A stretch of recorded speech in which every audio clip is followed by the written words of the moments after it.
Hi, I'm Charlene Collins Freeman. Welcome to my tutorial of painting a sea turtle in watercolor. This is our reference photo for this painting. I found it on pixabay.com, a great resource for artists. Most photographs on Pixabay are both copyright free and attribution free. The supplies I used for this watercolor include Arches hot press watercolor paper, 140 pounds. You could also use cold press paper if you prefer. Do not use watercolor paper that is lighter than 140 pounds. I used a 2H pencil and an eraser to do my drawing. I used several watercolor brushes. All my brushes are rounds. I used a black gold 311, size 00. Princeton Heritage brushes, size 16 and size 6. A Royal Majestic 4150, size 0. All the Royal Majestic brushes in the 4150 series are considered miniature brushes. You'll need water in a water container and paper towels. All the watercolor paints I use are Daniel Smith. I use phthalo blue green shade, phthalo turquoise, manganese blue hue, quinacridone gold, transparent pyrrole orange, and burnt sienna. However, I want you to use whichever paints you prefer. I encourage you to explore your color preferences and don't feel like you need to use the colors I use. I chose to stray from the colors I see in the reference image, and I encourage you to do the same. Have fun with your color choices. Here's my line drawing for our sea turtle. I've drawn it here dark so it shows up in the video, but I really recommend that you keep your pencil lines light. If at the end of your drawing you realize that you drew your pencil lines in dark, just take a kneaded eraser and roll it across your drawing to lift out some of that graphite. You'll notice that I simplified the drawing quite a bit. All those fun patterns and shapes, I only drew in the biggest parts of them. For the smallest spots and markings, I'll just make them up with my brush as I'm painting along later. So let's get started. I start off with my medium-sized round brush, the black gold 311. I often get asked, where should I start my painting? But there really is no magical place to start. And since I'm not doing a background on this, I'm just going to arbitrarily choose to start working on the blue shapes I want to put in on the top of this turtle's shell. I always start off by creating my puddles of paint. For the blue markings, I'm using phthalo blue green shade, manganese blue hue, and phthalo turquoise. You can see I'm not mixing them together. I'll let them mix together on the paper. And the consistency is somewhat fluid. Think about maybe the consistency of milk. I barely rinse out my brush and I start painting the first shape. This is very watery. I'm painting on dry paper. I'm identifying every little section of the shell and painting it in. And I want to be sure to leave a small thin white strip of paper between these different markings. I painted the first section with very watered down manganese blue hue. Then I added more pigment to my puddle to make it thicker. And I'm dropping that thicker manganese blue hue along the edge. I play with the idea of making some markings. Then I pick up phthalo turquoise and I drop it in along another edge. I'm doing this while that initial first shape is still wet. Try to enjoy the process of seeing what your colors will do on their own. Don't overstroke it or overthink it. As long as that shape is still wet, you can add more colors to it. Once it starts to dry, move on to a different section. I'm being fairly random with the colors I'm choosing to drop into different sections. It's more important to create a variety between edges and the center. It's more interesting and it's more fun to look at and it's more fun to paint. Here I pick up some thick phthalo blue green shade and just start dropping it in along the edges. If you find that you're dropping paint in, but instead of staying put like mine is, it floods the whole shape, that means that your shape is still too wet. Give the water and paint a chance to soak in before you go in and drop in darker spots of paint. Now that that first shape that I painted has had a chance to soak in, it's still wet. I'm going in and dropping in even darker phthalo turquoise, and I really like the way that looks.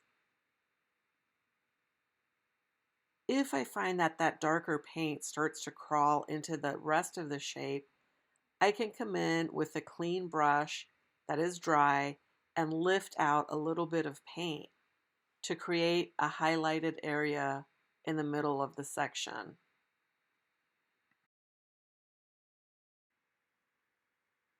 Don't overwork any one shape too much. Each one seems really important, but in truth, once they're all painted in, they all look really good. So don't get fixated. Now I've moved to some of the smaller shapes by his neck, and I'm painting them quite a bit darker along that edge. And notice I'm paying careful attention to leave a bit of white strip of paper between each marking.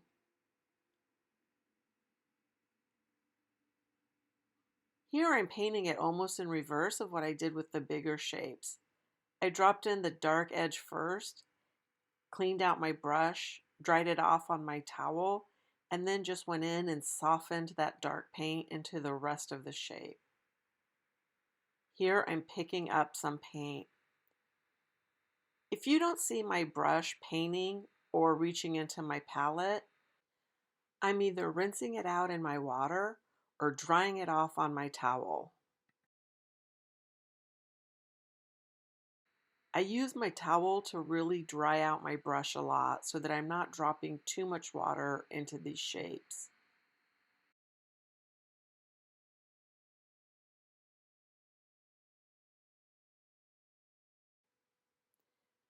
I'm going to speed up the video as you watch me fill in all the shapes in the turtle's shell. I'm working my way through them all in the same way, creating darker edges here and there and lightening up other areas by just watering down my paint. Remember to alternate the puddle you dip your brush into so that you can get some nice variety in colors.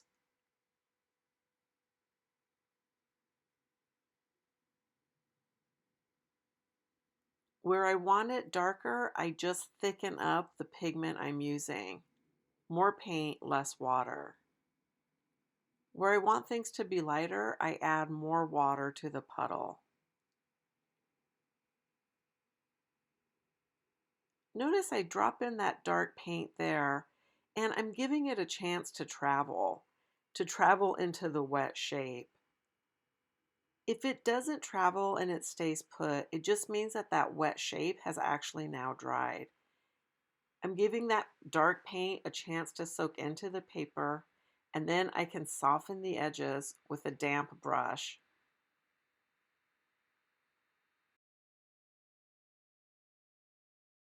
The nice thing about this turtle shell is that the texture and markings on it don't require that all these color changes transition smoothly.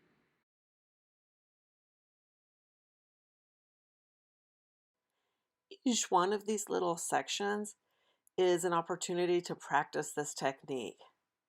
Notice that I'm making some of these sections, especially the small ones on the bottom part of his shell, quite a bit darker than the top ones. Most things are lit from above, so creating a shell that looks lighter on top and darker on bottom gives him a sense of three-dimensional structure. As you add different colors to your sections, look for a few different signals that you might be doing it wrong. For example, if you drop in a darker color and it stays put exactly where you put it, that means that you dropped it in a little bit too late after the bigger section had dried. That's okay if that happened. You can just go in with a slightly damp brush and soften that dark paint into the rest of the section. If, on the other hand, when you drop in some darker paint, it floods the whole area, you're dropping it in too soon. What I mean by that is, if the big section you've painted in is really flooded with water and the water and paint are just pooled on top of the paper, any dark paint you touch into that will flood the whole area. So wait a few seconds, let that initial wash soak into the paper a bit. Once it's soaked in, but it hasn't totally dried, is the ideal time to touch in some of these darker bits of color. Now I'm down to just the last few sections on the shell, and they're pretty small. So I grab a smaller brush. It's the same technique, but I wanted a smaller brush to better handle the smaller shapes I need to paint.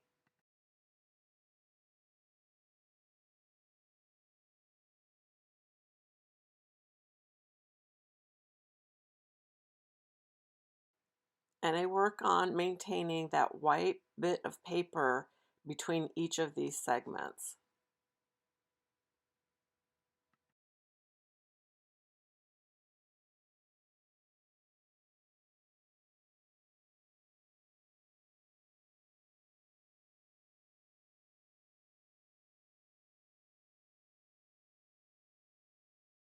As I study the reference photo, I notice that on his shell, the area I'm painting now is one of the lightest areas in the whole image, and definitely on the turtle. So I want to keep my paint fairly watery. And again, I'm just doing the suggestions of some of these shapes. Not everything needs to be fully detailed. As I'm getting ready to start painting the bottom part of his shell, I'll slow the video back down to regular speed. I pick up quinacridone gold. I still have a bit of blue in my brush. I didn't rinse it out that well so that I could get some green. You'll notice in the reference photo that the underbelly of his shell has a green cast to it. This is a very watery mix. I add more quinacridone gold to my pigment and it's very yellow, so I touch in just a bit of watery manganese blue hue to get more of the green that I'm looking for. He does have markings on this part of the shell as well, but I need to get that cast of bluish yellow down first.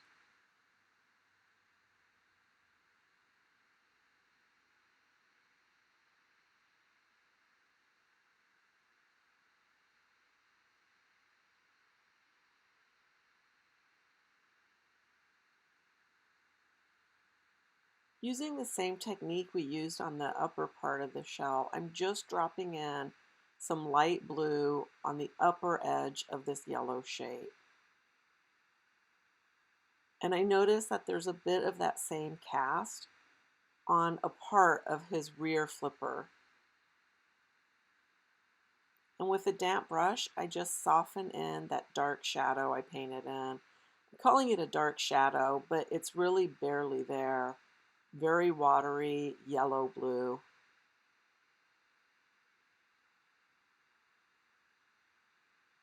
I'm going to let those areas dry, so I need to turn my attention to another area. I pick up burnt sienna and transparent pyrrole orange.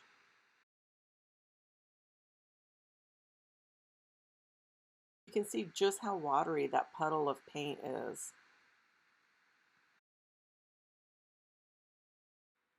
With that watery mix of burnt sienna and transparent pyrrole orange, I start painting in some of the texture I see around the turtle's head and neck. I'm still using my smaller brush here, not the miniature brush. The miniature brush would just be too detailed for this stage of work. I need to let that brownish part dry before I can do any details on top of it. So I pick up manganese blue hue and I work on that blue shadow we see on the underside of his face and neck. At this stage, I'm just putting in all the colors I see underneath the markings. And because these are just shadowy colors underneath the details, we want to keep these pretty light, which means the paint should be pretty watery. Now I want to soften that shadow. I've rinsed out my brush, I've tapped out the excess water on my towel, and I run that damp tip along the edge to soften the shadow. You can see every time my brush goes off camera that I'm drying it off on my towel or cleaning off the paint I've just softened. Now I've picked up more of the blue and I'm working onto the underside of that flipper that's farthest away from us. This is manganese blue with just a touch of phthalo blue in it. My brush and pick up very watery quinacridone gold for that yellowy tip of this flipper.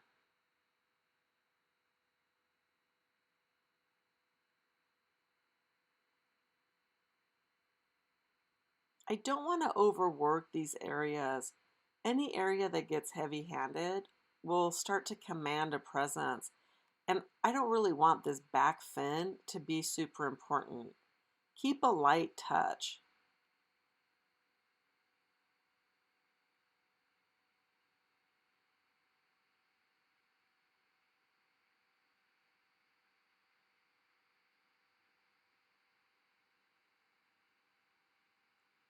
The underside of the shell is not completely dry, so I can drop in some more blue and have it softly diffuse into some of that shaded area.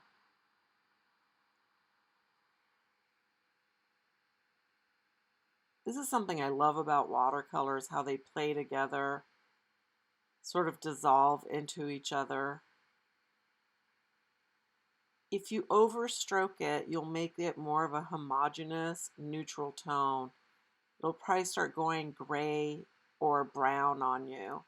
So just try to drop it in, soften a little bit, and then get out. I pick up more of that watery mix of burnt sienna and transparent pyrrole orange, and I start painting around that shape of his upper eyelid. This is slightly darker than that brown shade I put in for the shadow on his neck. So I start adding some of the details I see in this area. It is time to mix some of those dark browns and oranges. I pick up indigo and I make its own puddle. Indigo is a really strong color and it'll overtake any mix, so I like to keep it separate as I mix. I mix a little bit of it into my transparent pyrrole orange and come in to start making some of the darkest marks I see on this turtle. Again, with his markings, I want to be sure to leave a little bit of white paper between all these shapes.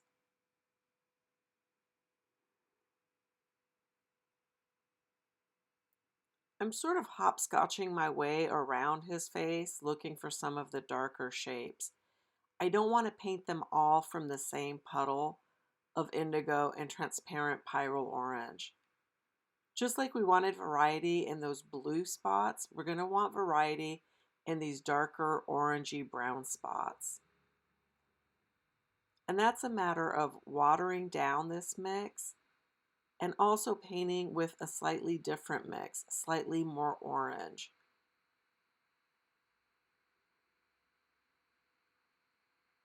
I'm making these spots up. I am using the photo as a reference, but I'm not following it absolutely faithfully.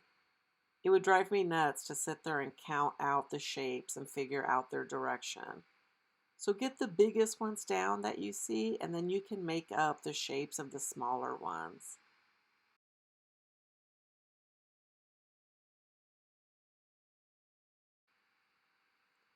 With the shapes around his face, I want to be fairly accurate. It'd be easy for the eye shape or the nostrils or some of these dark marks to get misshapen from using a brush that's too big.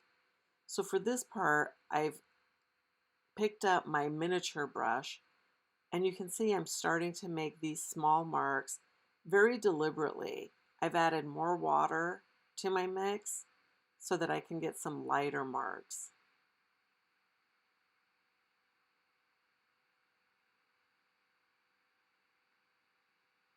And you definitely want to use the smallest brush you have to draw in or paint in that crease of his mouth. I love the grumpy expression on this turtle's face. I looked up a lot of turtle photos, and I have to say most of them look fairly grumpy, which is really fun. And I'm using this miniature brush to paint in the smallest shapes I see, or the smallest shapes I'm making up.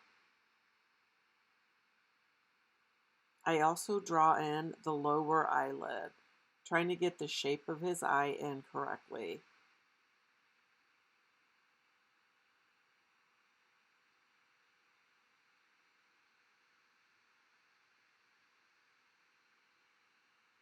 The video is playing at the speed I was actually painting, and you can see just how slow and deliberate I'm being.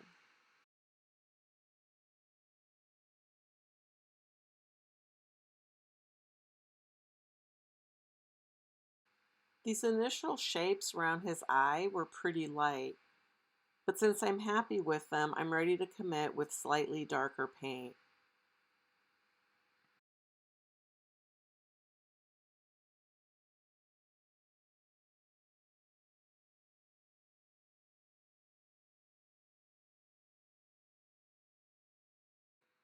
On the far side of his head, we can see the protrusion from his eye, and so with my miniature brush, I try to draw in just the suggestion of what's going on that side as well. Really, the less you do in this area, the better, but it's nice to get an accurate shape for that other eye. This really shows us his head turning towards us. I'll let the head dry before I do any more detailing there. And continuing to use my miniature brush, I start putting in some of the smaller dots I see on his body. Because it's a miniature brush, it really doesn't carry a lot of paint and water. And you'll see my brush go off camera often as I have to keep reloading. I just want to capture the impression of some of the things I see going on with his body. There are quite a few wrinkles, which add to the impression of him being a grumpy old man, and quite a few little spots. Take your time with this area. Don't be in a hurry to get through it. While I let these sections dry, I pick up a slightly bigger brush and I start working on all the markings on the rear flipper. It's the same idea of what we've done on the turtle shell, but just much smaller. You'll notice I haven't drawn any of these shapes in. I'm just making them up as I paint. I'm careful to follow along with what I see in the reference photo, roughly speaking. And I want to keep that white paper between all of these sections of markings. I'm really just using the very tip of my brush.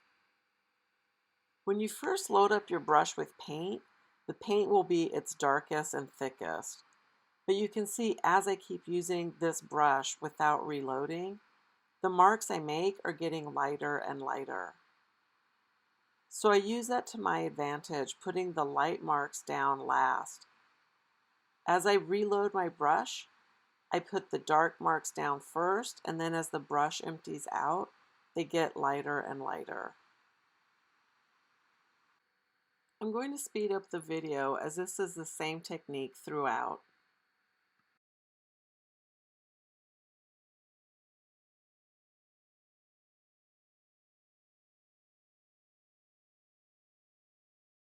All the spots are done with various mixtures of transparent pyrrole orange, burnt sienna, and a touch of indigo.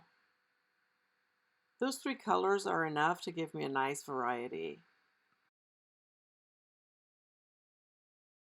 The markings on his belly are not as hard edge as the markings on the flipper.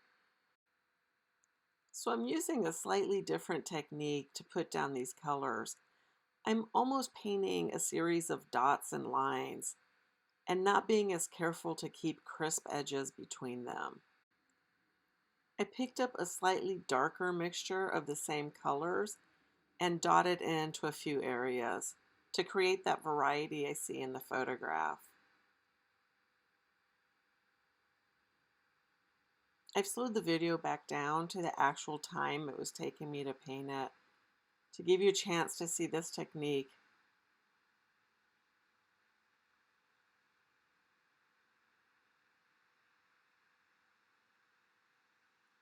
Again, I'm using the photo as a reference, but I don't feel that I have to be absolutely loyal to it.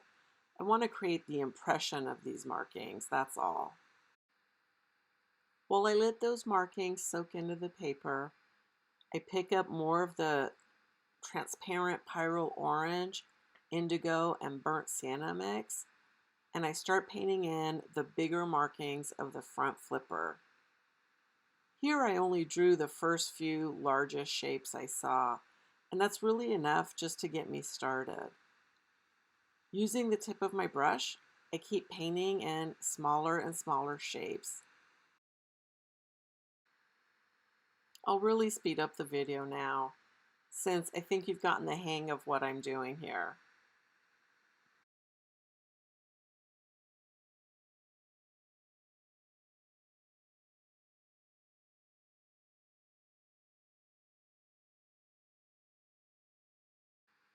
Although I'm making up these shapes and I haven't drawn them in, I am watching my reference photo to see what direction they're going in. And I notice that they are quite a bit darker along the edge and at the bottom.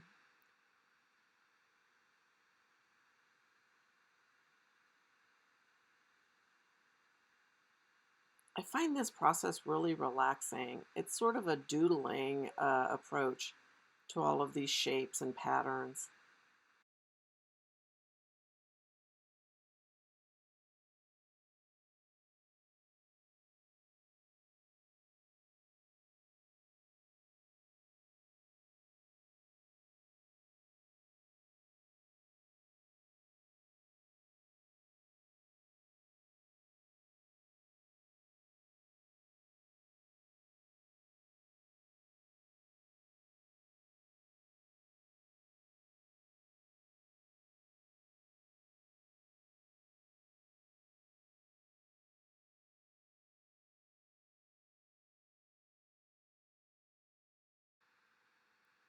And there are just a few of these markings on the far flipper on the interior side. They're a combination of markings. Some of them are hard edge, like the other flippers, and some are more of that softer marking like we did on his belly. At this point, I'm really ready to focus on those final details. With the same color watered down, I start paying attention to the spots right around the throat and neck, adding a little bit of quinacridone gold. This also has the effect of softening some of those wrinkle marks I painted earlier.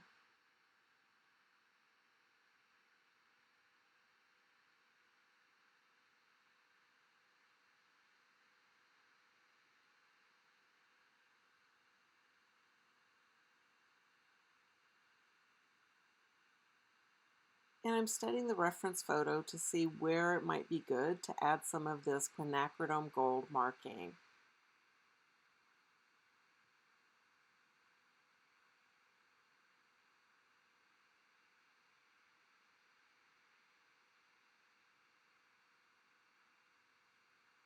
Well, that quinacridone gold is still wet. I just tapped in a little bit of that burnt sienna transparent pyrrole orange coloring. And I'm darkening some of the shadowy area I see on that far flipper.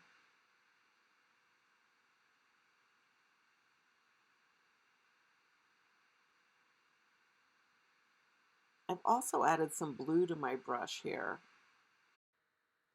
That back flipper is pretty dark, but I want it to look like it has a shadow on white instead of making it look like a blue or a brown flipper. So keep these colors fairly watery.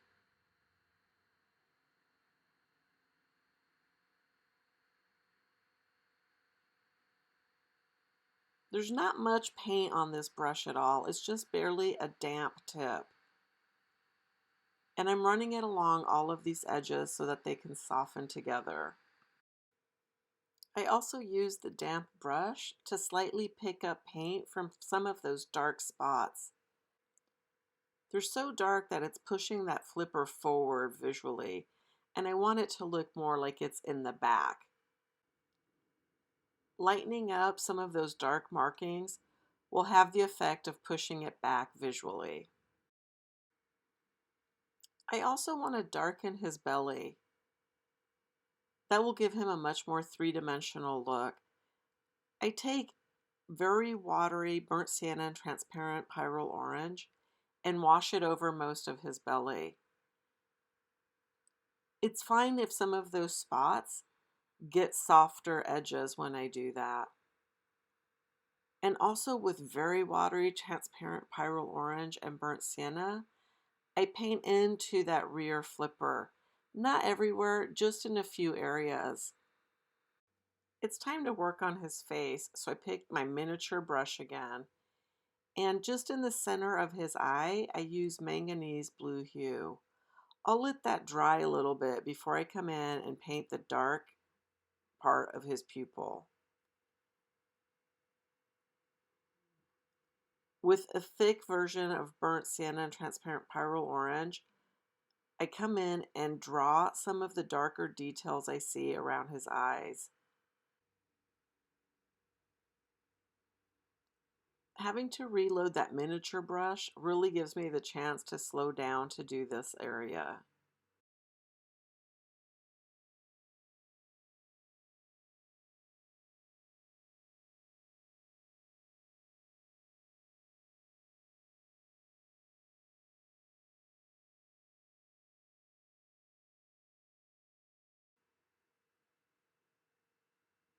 I'm paying careful attention especially to the shape of his eye and the shape of that line that determines his mouth. Some of the darkest spots on his face are definitely his nostrils, and for that I use pure indigo. I start by making very small marks. It's easier to make the marks really small and decide later that they need to go bigger, as opposed to coming in and making them too big and then trying to figure out how to make them smaller. And with pure indigo, I also come in and start painting in that black eye. The blue I painted earlier is completely dry now. It's a slight reflection I can see in the photograph, but even if it wasn't there, it's just a good idea whenever we paint eyes to paint a lighter section, either as a highlight or a reflection. It just adds a lot of life to that eye. If you were to paint that eye just completely as a black shape, it can look fairly dead. I recommend leaving a little white or blue highlight or reflection in any eye you paint. Then I go back to adding some burnt sienna and transparent pyrrole orange to my indigo. and adding dark details to the face.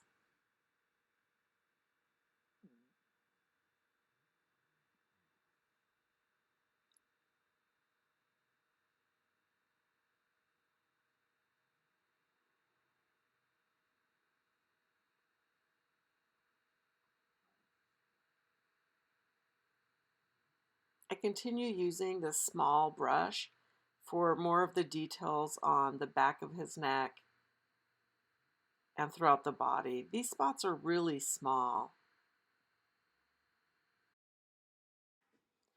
I want to soften up some of these markings, so I pick up a slightly bigger round brush. And it only has water in it, but you can see that it starts to loosen up the brown paint that's already on the face. This is similar to the technique you saw me use on the rear flipper and on his belly. It has the effect of softening up some of the edges and creating more depth and shadow. I don't do it everywhere. I want some of these spots to remain hard edge. The variety of some of these spots and details hard edged against a white background and other spots soft edged against a darker washed out brown background adds a nice three-dimensional quality to them and some realism.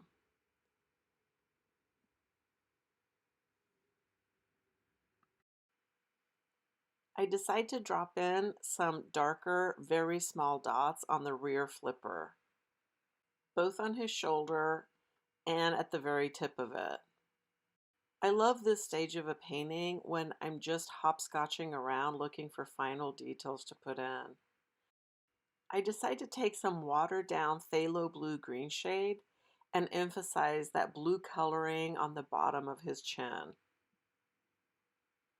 With a slightly damp brush, I just soften the edge where it goes from the blue to the white part of his face.